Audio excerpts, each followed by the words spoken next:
Bonjour tout le monde, alors je vous retrouve aujourd'hui pour une nouvelle vidéo. Alors aujourd'hui je vous retrouve devant mon miroir. J'ai décidé aujourd'hui de faire un chit chat. Voilà, donc vous avez vu le sujet de la vidéo d'aujourd'hui et c'est hyper drôle parce que du coup j'ai pensé à faire cette vidéo il y a 2-3 jours et, euh, et ce matin je regarde la chaîne de Sandra by Faith, et en fait elle a parlé du même sujet, donc je me suis dit bon bah je vais faire quand même, et elle a fait aussi un peu sous forme de chit chat, elle parlait tranquille et du coup moi là il est 6 heures du matin et je me prépare pour aller aussi au travail. Donc du coup, je vais me préparer et en même temps, bah, je voulais qu'on parle de ce sujet-là. Et du coup, bah, si cette vidéo vous intéresse, restez là. Donc tout d'abord, j'ai voulu faire cette vidéo parce que je suis sortie ce week-end avec une amie. J'ai été à un festival en fait. Et elle m'a posé la question, euh, est-ce que tu pourrais sortir est-ce que tu pourrais sortir, te mettre en couple, te marier avec quelqu'un qui n'est pas chrétien? Et, et pour moi, je me suis jamais posé la question parce que aujourd'hui ça me paraît évident. Mais c'est vrai que du coup, ça m'a poussé un peu à réfléchir. D'où, en fait, après avoir envie du coup de vous... D'où après l'envie de faire cette vidéo et de vous parler de ça. Et du coup, euh, et du coup, Euh, bah, du coup, elle m'expliquait son point de vue à elle, et moi je disais, oui, je pense que c'est compliqué, tout ça, je savais pas trop et tout ça. Du coup, je me suis dit, bon, comme d'habitude, c'est bien qu'entre guillemets j'ai mon avis, mais c'est bien aussi de regarder ce que Dieu en dit et ce que la parole en dit. Donc, d'abord, on va lire rapidement 1 Corinthiens 7, euh, 1 Corinthiens 7, verset 39. Un dernier mot, une femme demeure liée à son mari aussi longtemps qu'elle vit. Et ensuite, 2 Corinthiens 6, 14. Alors, 2 Corinthiens 6, 14. Ne vous mettez pas avec des incroyants sous un joug qui n'est pas celui du Seigneur. Voilà, donc c'est les deux versets qui m'ont aidé à forger mon avis, on va dire ça comme ça. Encore une fois, c'est un chit chat. J'ai pas envie de dire débat parce que je dirais qu'il n'y a pas grand chose à débattre. Mais voilà, en tout cas, la discussion est en tout cas ouverte dans les commentaires. Donc, après avoir répondu à cette question, en gros, j'avais pas de réponse, mais il y avait deux réponses possibles pour deux Ashley différentes. Alors, ça aurait pu être oui, en gros, je peux être avec un non-chrétien, si c'était à la Ashley d'avant, parce que bah, pour moi, je voyais pas le mal en soi, et puis je me disais, bah, à partir du moment où la personne est gentille, bah, je vois pas, entre guillemets, où est le mal. Et encore une fois, je ne condamne personne qui pense de cette manière. Mais voilà, seulement aujourd'hui, la Ashley d'aujourd'hui, elle. Enfin, je pense pas du tout ça. Dans le sens où je veux un foyer qui est sain. Je veux un foyer basé sur Dieu. Et parce que je veux que ce foyer soit basé sur Dieu, pardon, il est nécessaire que la personne avec qui je suis croit en Dieu et qu'elle ait aussi une qu'elle ait aussi la foi, qu'elle ait aussi une relation personnelle avec Dieu. Et je pense que c'est un moyen d'éviter beaucoup de conflits. Il faut que je me prépare en même temps. C'est un moyen d'éviter beaucoup de conflits parce que, enfin, imaginons le truc, quoi, tu vois, il y a un conflit ou peu importe le truc, sachant que la personne elle a une relation personnelle avec Dieu, et bah, s'il y a un problème, comment dire, elle verra, enfin, ce sera normal pour elle, par exemple, d'aller se retrouver dans le Seigneur, d'aller prier, d'aller lire sa parole, de prier ensemble, et justement de se fortifier ensemble. Et, et, et souvent, bah, on dit que j'avais vu ça dans une vidéo où il était dit que Dieu ne peut pas bénir une relation de laquelle il est exclu. Et je me dis que du coup, bah, si, si Dieu est exclu, en tout cas dans la vie de mon conjoint, même si soi-disant il n'est pas exclu dans la mienne, mais s'il est exclu dans la vie de mon conjoint, je me dis que du coup notre foyer, il n'est pas basé totalement sur Dieu. Et bah, je me dis que ça peut être bah justement, ça peut nous amener à des situations qui sont compliquées parce que dès le départ, c'est pas fondé sur Dieu. Même si aujourd'hui, par exemple, ça va, et bah sur des moments, comme je disais, où il y aura des gros conflits, des gros trucs, et ben on pourra pas s'appuyer sur Dieu parce que ça fera pas partie des choses qui peuvent nous aider puisque la personne ne croit pas, quoi.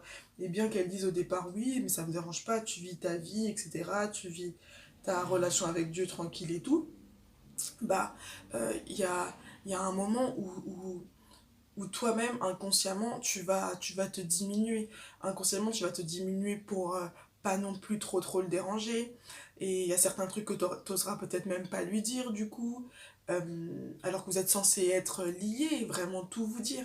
Et ce qui est dit en plus dans les versets que j'ai lus, c'est que par exemple, le premier, bah, il disait que tu es marié avec cette personne toute ta vie.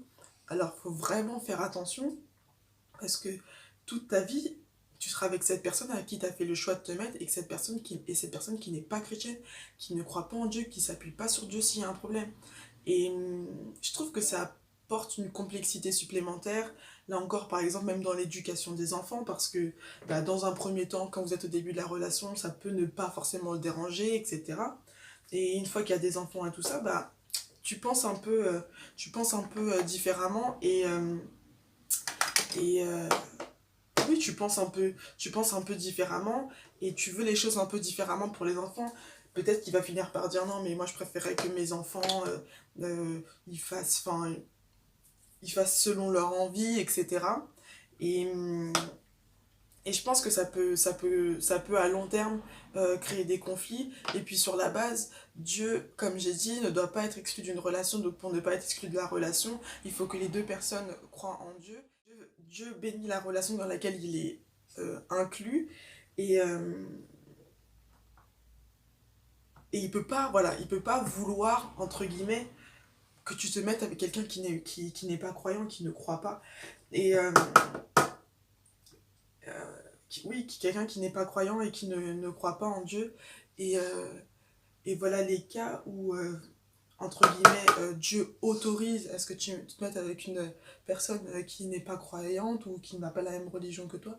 C'est vraiment des cas extrêmes et il faut qu'on arrête parce qu'on est pressé, parce qu'on a peur d'être célibataire, parce qu'on a peur d'être seul ou parce qu'on voit les autres qui se marient, vouloir se mettre avec un non-chrétien vide parce que c'est la première personne entre guillemets qui s'est présentée, parce qu'on a peur d'être seul, etc. Faut vraiment faire preuve de discernement et vraiment euh, ne pas voilà, vouloir se presser à trouver une personne avec qui se mettre. On peut aussi très bien être seul, comme je l'ai souvent répété. On n'a pas besoin de quelqu'un pour être bien. On doit être bien avant de rencontrer la personne. Et, et, euh, et ça, c'est, et ça, c'est important en fait. Même dans la vie de tous les jours, on a chacun des valeurs différentes par rapport à plein de choses. Et quand tu as Dieu dans ta vie, ça influence tes choix. Et comme je dis, ça crée, je pense, à terme, beaucoup de conflits. Il y a aussi le fait que, bah, comme je disais, s'il y a un des deux qui croit en Dieu, il y aura forcément des conséquences. Soit la personne se diminuera pour l'autre, pour laisser la place à l'autre, donc il étouffera sa croissance avec le Christ, ou sinon, bah sinon c'est le couple qui en pâtira, parce qu'il y aura forcément un fossé entre les deux. Toi t'iras, je sais pas, à tes réunions, t'iras prier le soir avant de dormir, t'iras faire tel truc, et il y a un moment où ça va pas passer en fait. Donc franchement, soyez comme d'habitude, soyons patientes et ne nous pressons pas dans des relations qui sont pas forcément saines, et on le sait surtout dès le départ en plus. Euh, voilà, en tout cas, moi j'ai. C'est vrai que j'avais pas forcément réfléchi j'avais pas forcément réfléchi quand on m'avait posé la question, mais je me suis dit, ouais, est-ce qu'aujourd'hui je pourrais m'attacher à quelqu'un qui n'est pas chrétien? Et je me dis non, même dans le fait que je veux évoluer dans ma relation avec Christ et que je veux un foyer particulier basé sur Christ, aujourd'hui je peux me dire, si y a quelqu'un qui n'est pas chrétien, je peux penser que non, ça fait partie des choses qui vont faire que je ne vais pas m'aventurer dans quoi que ce soit parce que je sais que la personne, elle n'est pas chrétienne et que dès le départ, ça va finir par créer quelque chose qui ne va pas. Euh, comme je dis, chacun est libre de faire les choix qu'il veut, mais aussi à partir du moment... Mais voilà, pour moi, à partir du moment où tu as fait ce choix de vivre euh, pour Dieu, tu ne veux plus faire les choix que pour toi-même dans le sens où, oui, Dieu m'a donné le libre arbitre, entre guillemets, j'ai la flemme d'attendre, il n'est pas chrétien, il est gentil, donc je vais tenter. Et il faut pas en fait remettre la parole de Dieu en doute parce qu'il fera les choses en son temps et on n'a pas à le presser ou faire tous entendre qu'il ne fait pas les choses à temps, qu'il ne saura pas te trouver la, la bonne personne. En fait, il faut vraiment être patiente et lui faire pleinement confiance. Moi, je sais que par rapport à ce sujet-là, franchement, je suis tranquille. C'est vrai qu'il y a des moments où c'est compliqué, comme par exemple, comme elle disait Sandra, en ce moment c'est la saison des mariages et tout ça. L'année dernière, j'avoue que c'était plus ou moins compliqué parce que avec Mimolette, on faisait les vidéos femmes de victoire et c'est vrai que ça commençait un peu à... Il y avait trop de mariages dans ma tête, il y avait trop de mariages. Et pourtant, j'allais bien de base, mais trop de mariages. Et du coup, bah, j'ai su dire, ok, là, je prends un peu mes distances parce que sinon, c'est chaud. Et faut pas hésiter à le faire aussi, à, bah, quand tu sens que tu es un petit peu frustré, que tu es un peu perturbé, et que dès que c'est la saison des mariages, tu te sens pas bien et tout ça. Vraiment, te retrouver avec Dieu et en gros te calmer quoi pour pas risquer de faire des bêtises, de te précipiter dans des relations que tu sais dès le départ ne correspondent pas à Dieu et ne sont pas voulues par Dieu. Et, et voilà, en tout cas, moi je trouvais que c'était une,